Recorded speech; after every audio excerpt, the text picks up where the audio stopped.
3 दिन से मैं देख रहा हूँ कि मौलाना तारिक जमील के पीछे बड़ी दुनिया पड़ी हुई है।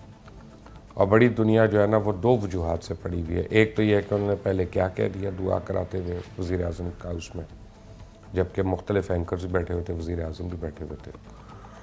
और दूसरा जब कह ही दिया तो उसके बाद उनको माफ़ी मांगने की क्या ज़रूरत थी, अनकंडीशनल माफ़ी मांगने की क्या ज़रूरत थी। अब मैं आपको एक बात बताऊं कि मैं जब से देख रहा हूं और मैं ये कार्टून्स भी देख रहा हूं और मेरे पास ये वो मेम्स भी बन के आ रहे हैं और लोग जुमले भी कस रहे हैं। 2-4 बातें मैं बड़ी क्लियर कर दूं कि मौलाना तारिक जमील का बहुत बड़ा कद है। उनको अल्लाह ने बहुत ज़्यादा इल्म और उस इल्म को पहुंचाने का हुनर भी उनको अल्लाह ने दिया है। और ये अल्लाह ताला चूज़ करता है लोगों को, हर आदमी नहीं कर सकता। वो जितना मर्ज़ी चाहे वो नहीं कर सकता, ज़ुबान में चाशनी होती। जैसे MBBS तो पता नहीं कितने डॉक्टर्स करते हैं और बन जाते हैं, शिफा हर एक के हाथ में नहीं होती है। तो इसी तरह ये दीन का इल्म भी ऐसा है कि पता तो बहुत लोगों को होता है लेकिन हर एक उसमें फैला नहीं सकता। मैं तबलीगी जमात का कोई कारकुन तो नहीं हूँ, ना मैं तबलीगी जमात का कोई एहलकार हूँ, ना मैं उनका कोई ना मैं उनके मुझे पता है कि उनका क्या उनका क्या तरीक़ाकार है, किस तरह से जाते हैं लोग जमात में, किस तरह आते हैं, मुझे नहीं पता इस बात का। लेकिन मैं इस बात का ज़रूर कायल हूँ कि मौलाना तारिक जमील की वजह से बहुत ज़्यादा लोग इस्लाम की तरफ राग़िब हुए हैं।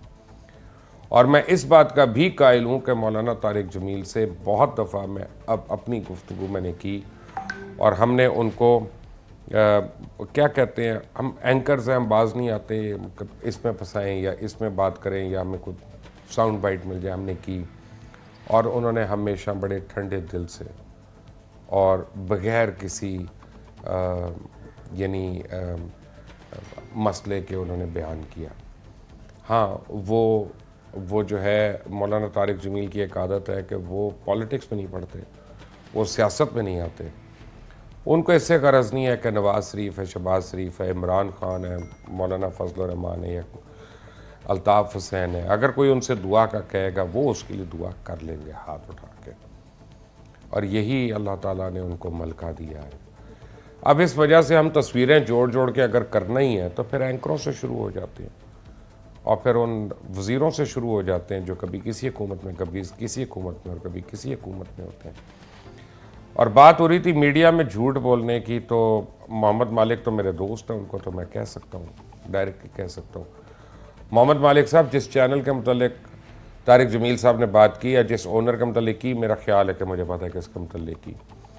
और अब आप लोग और आप भी, मैं भी, हामिद, हर एक हम में से एंकर जो कहता नहीं है कि नई हुकूमत बनने वाली है, फॉरवर्ड ब्लॉक बनने वाला है, हमें इतला दी है, किसी को चुड़ैल ने दी होती, किसी को चिड़िया ने दी होती, किसी को कबूतर ने दी होती है, तो फिर हम सबको अब माफ़ी मांगनी चाहिए कि जो खबर हमारी पूरी नहीं होती या ये जो खबर हम अपनी साबित नहीं कर सकते। आप सिर्फ एक मौलाना तारिक जमील के ऊपर क्यों ये गुस्सा? क्योंकि मैं देखता अगर ये कोई कलअदम जमात होती ना और किसी कलअदम जमात के सरबराह होते और मैं देखता आप लोग किस तरह से उनको कोशिश करते हैं आड़े हाथों को लेने की, उन्होंने ऐसे सेके लगाने थे आपको सारों को कि आपको लग पता जाना था। क्योंकि तबलीगी जमात एक जो है ना वो पोलाइट लोग हैं, वो अपना ज़ुबान के बहुत ही शरीफ लोग हैं, उनका हाथ नहीं किसी पे उठता, वो किसी सियासत में नहीं है, वो किसी को मारते नहीं है, किसी की मस्जिद ज़बरदस्ती खाली नहीं कराते, किसी का घर नहीं कब्जा करते, तो हमें उनसे डर नहीं लगता। लेकिन कुछ कलअदम जमाते हैं, आए ज़रा उनके मुतल्लिक भी बात कर लेते हैं और उनके जो सरबराहान हैं उनके मुतल्लिक भी ज़रा बात कर लेते हैं। आप भी कर लें, और लोग भी हैं और बड़े लोग हैं जो कर सकते हैं। और जिस चैनल के मुतल्लिक आपको शक है मालिक साहब कि कौन सा चैनल 2 नंबर नहीं है, तो फिर मेरे पास आए और मैं आपको ऑन एयर बताऊंगा और आपको उसके मालिकों का बताऊंगा, आपको एंकरों का भी बताऊंगा। अगर अब भी आपको शक है कि यानी बड़े कोई हम लोग नेक लोग हैं या हमारे मालकान बड़े नेक लोग हैं, तो पहले गिरबानों में झांकें और उन चैनल मालकान को ज़रूर जाके उनके गिरबान पकड़े जिन्होंने 6-6 महीने से तनख्वाही नहीं दी अपने लोगों को, जो 3-3 महीने अपने ऐसे तड़पा के तनख्वाह देते हो, तनख्वाह भी देते हो तो 30-30%, 40-40% काट के देते हैं। उनके मतलब बात करने की हिम्मत नहीं होगी आपकी किसी की, क्योंकि उन्होंने हमारे पे चेक्स काटने हैं। वो नहीं हम बुरा कहेंगे, जो बगैर वजह के लोगों को एक रात को आता है, वो चाहे वो मलिक रियाज हो, चाहे वो सानिया मलिक हो, चाहे जो मर्जी हो, एक रात को एक वो व्हाट्सएप आता है कि मैंने फारिग कर दिया, सबको बंद कर, उस पर नहीं आप लोगों की आवाज खुलेगी, किसी की नहीं आवाज खुलेगी, क्योंकि किसी ना किसी तरह हमने जाना है उसके पास, या हमारे चैनल को बैरिया के ऐड भी चाहिए, या हमारे चैनल को और चीजें भी चाहिए, तो हम सारे चुप रहेंगे। वहां पे तो जरा हिसाब कर लें। सबसे बड़ा गुनाह है कि अपने घर में, अपने हमसाई में जुल्म हो रहा हो, फाका हो रहा हो, और हम दिखावे की बाहर जाके हम खाने खिला रहे हों।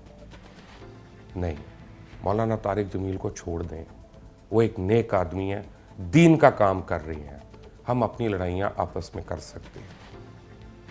प्लीज़, उनका कोई ताल्लुक नहीं इससे। उन्होंने जो माफ़ी मांगी वो उनके बड़े होने का सबूत है, वो उनकी शराफत का सबूत है कि उन्होंने कहा कि मैं किसी तरह इस झगड़े को निपटा दूं, और ये आगे ना बढ़े, रमज़ान का महीना आ रहा है और मैं इस किल में ना पड़ूं। ये एक अच्छे आदमी की निशानी, और हम उसके बावजूद लगे नहीं उस पर।